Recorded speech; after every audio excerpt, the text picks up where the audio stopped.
Hello दोस्तों, आज हम लोग देखेंगे इतिहास चैप्टर 2 का शॉर्ट नोट एनसीईआरटी का।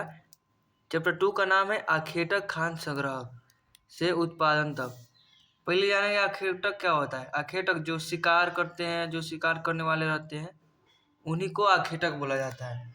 आखेटक खाद्य संग्राहक आज से लगभग 20 लाख साल पहले कुछ ऐसे समुदाय थे जो भोजन की तलाश में एक स्थान से दूसरे स्थान की ओर जाते थे।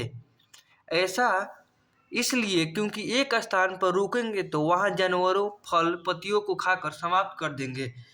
ये घुमक्कड़ होते थे और एक स्थान से दूसरे स्थान पर जाते थे, इसलिए इनको आखेटक कहा जाता है।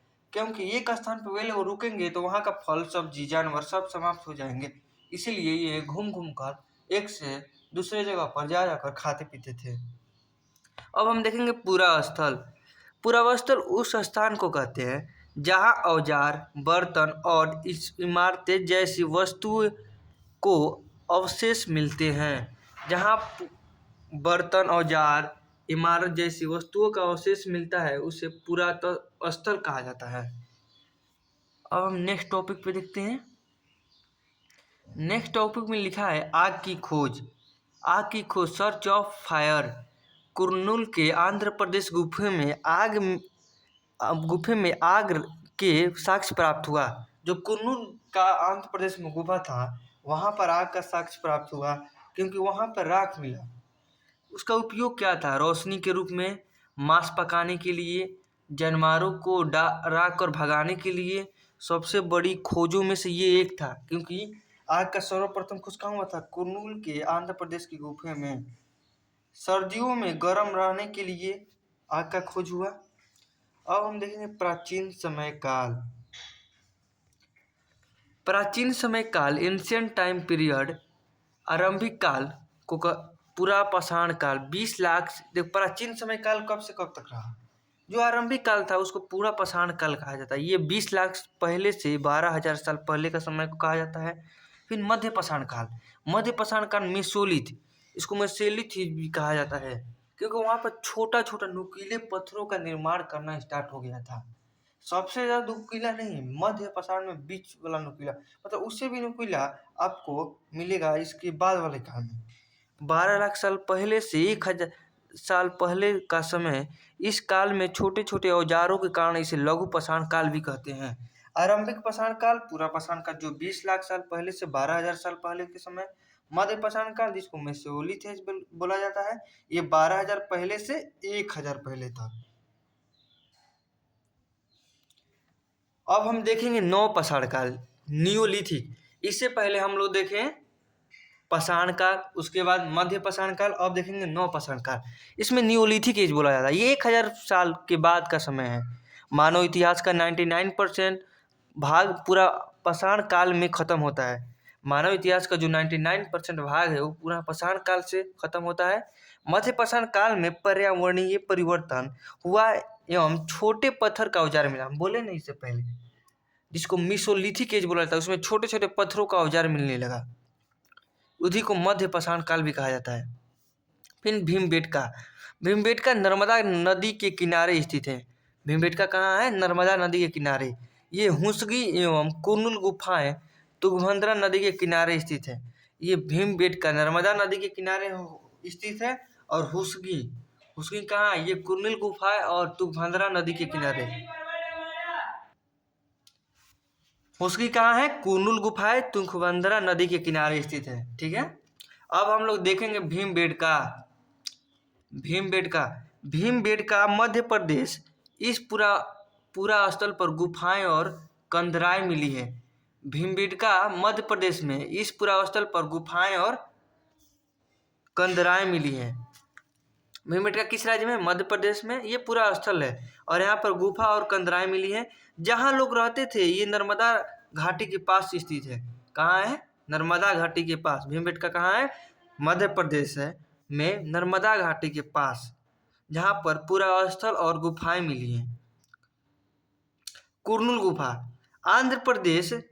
यहाँ राख के अवशेष मिले हैं। इसका इस्तेमाल प्रकाश, मांस भूनने और खतरनाक जानवरों को दूर भगाने के लिए किया। इससे पहले हम लोग पढ़े आंध्र प्रदेश की कुंडल गुफा में राख के साथ अवशेष मिले जो साक्ष्य मिला है, और इससे इस्तेमाल प्रकाश और मांस भूनने, खतरनाक जानवरों को दूर भगाने के लिए, ठंडियों से बचने के लिए, इत्यादि चीजों के लिए किया जाता था, जानवरों को अपने से दूर रखने के लिए। अब हम आगे चलते हैं नेक्स्ट टॉपिक पे। सॉरी दोस्तों, देते हैं पूरा स्थल के स्थान। बुर्ज होम, बुर्ज होम जो कि जम्मू कश्मीर में है, ये पूरा स्थल का स्थान है। मेहरगढ़ पाकिस्तान में है। महागढ़ा और कोल्डिहवा उत्तर प्रदेश में है। भीमबेटका मध्य प्रदेश में है। बुर्ज होम कहाँ है? जम्मू कश्मीर में। मेहरगढ़ पाकिस्तान में। महागढ़ा और कोल्डिहवा उत्तर प्रदेश में। भीमबेटका मध्य प्रदेश में। बाकी स्थानों को आप मैप में पता करें, मतलब और सब स्थान है जो आप मैप में पता कीजिए। अगर आपके पास एनसीईआरटी का बुक होगा, वहां पर दिया होगा मैप में, आप लोग जाकर मैप में उसको ट्राई कर सकते हैं। अब देखेंगे हुस्गी, हुस्गी कर्नाटक। यहाँ पूरा पाषाण सुंग के कई पूरा स्तर मिले थे जो औजार के लिए काम है, जो औजार थे। हुस्गी कहाँ है? कर्नाटक में है। यहाँ पूरा पाषाण सुंग के कई पूरा स्तर मिले थे जो औजार के लिए काम है।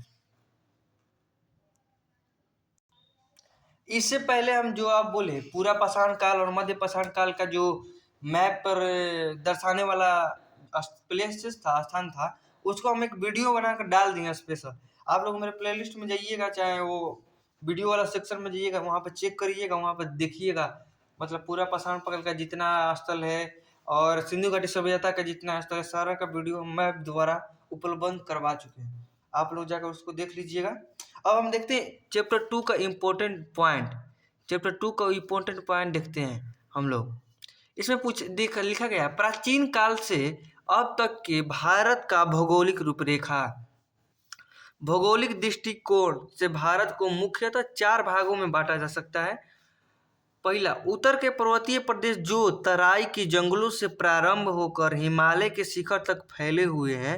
इसमें कश्मीर, कांगड़ा, कुमायूं तथा सिक्किम के प्रदेश सम्मिलित हैं। उत्तर के पर्वतीय प्रदेश है जो तराई के जंगलों से प्रारंभ होकर हिमालय के शिखर तक फैला हुआ है। इसमें कश्मीर, कांगड़ा, कुमायूं तथा सिक्किम के प्रदेश सम्मिलित हैं। अब हम दूसरा देखते हैं। उत्तर का मैदान जो अपनी उपजाऊ भूमि और अधिक पैदावार के लिए प्रसिद्ध है। इसमें सिंधु, गंगा, यमुना और सहायक नदियों से सिंचाई का काम होता है। यह देश का सर्वाधिक उपजाऊ क्षेत्र है। भारत का सबसे उपजाऊ क्षेत्र उत्तर का भूमि है, जो कि बिहार हो गया, सिंधु सभ्यता का क्षेत्र हो गया, उत्तर प्रदेश हो गया, हरियाणा हो गया। अब हम देखेंगे दक्षिण के पठार के अंतर्गत उत्तर में नर्मदा एवं ताप्ती नदी बहती है। दक्षिण के पठार के अंतर्गत उत्तर में नर्मदा एवं ताप्ती नदी बहती है। इस भाग में विंध्य तथा सतपुड़ा की पहाड़ियां है जो उत्तर भारत की दक्षिण भारत से पृथक करती है। दक्षिण के पठार के अंतर्गत उत्तर में नर्मदा एवं ताप्ती नदी बहती है। इस भाग में विंध्य तथा सतपुड़ा की पहाड़ियां जो भारत की दक्षिण भारत से पृथक करती है। कौन भारत को दक्षिण भारत से पृथक करता है? विंध्य तथा सतपुड़ा की पहाड़ी। अब देखेंगे सुदूर दक्षिण के मैदान में गोदावरी, कृष्णा तथा कावेरी के उपजाऊ डेल्टा वाले प्रदेश मिले हैं। सुदूर दक्षिण के मैदान में गोदावरी, कृष्णा तथा कावेरी नदी के उपजाऊ डेल्टा वाले प्रदेश मिले हैं। बस आज के लिए इतना ही, फिर मिलते हैं नेक्स्ट क्लास में।